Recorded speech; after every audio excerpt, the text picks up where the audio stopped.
President Joe Biden is escalating his campaign to get Congress to lift the federal debt limit, hosting business leaders at the White House Wednesday and warning in a new report that failure to extend the government's borrowing authority could set off a global financial crisis. The moves come amid indications Democrats may change Senate filibuster rules to get around Republican opposition.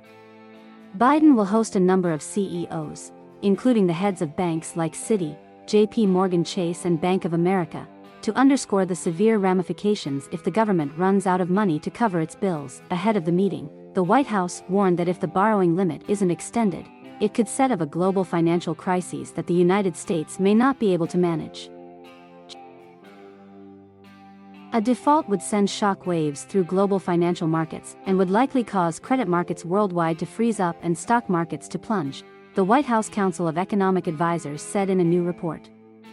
Employers around the world would likely have to begin laying off workers.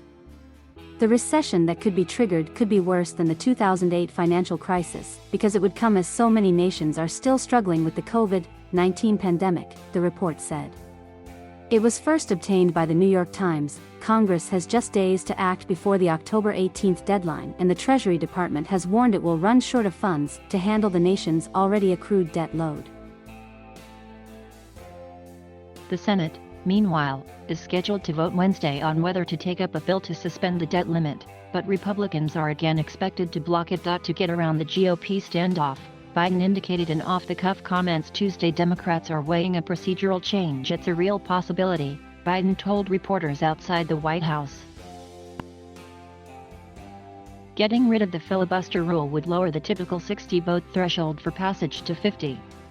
In the split 50-50 Senate, Vice President Kamala Harris can break a tie, allowing Democrats to push past Republicans. The topic was broached during a private Democratic Senate lunch session Tuesday as senators were growing exasperated with Republican leader Mitch McConnell's refusal to allow a simple vote on the debt limit.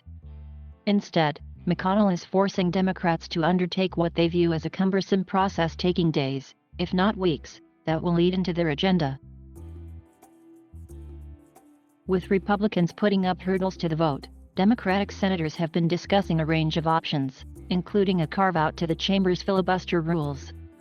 But invoking a filibuster rules change seems unlikely, in part because all Democratic senators would need to be on board. At his weekly press conference, Senate Majority Leader Chuck Schumer, DNY, did not embrace, or reject, the idea of changing the filibuster for this one specific issue.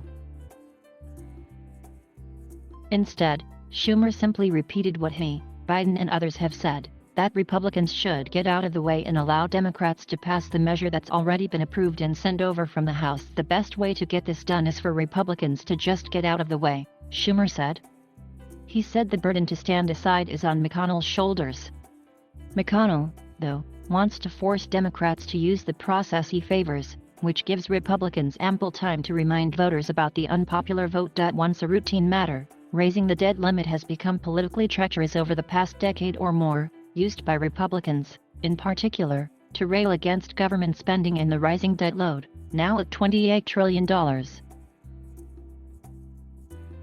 fact is, both parties have contributed to the debt and the nation has run a deficit most years for decades. The filibuster has been up for debate all year, as Biden and his allies consider ways to work around GOP opposition to much of his agenda. Biden has not backed earlier calls to end the filibuster for other topics, namely voting law changes. But Tuesday's comments could signal a new phase.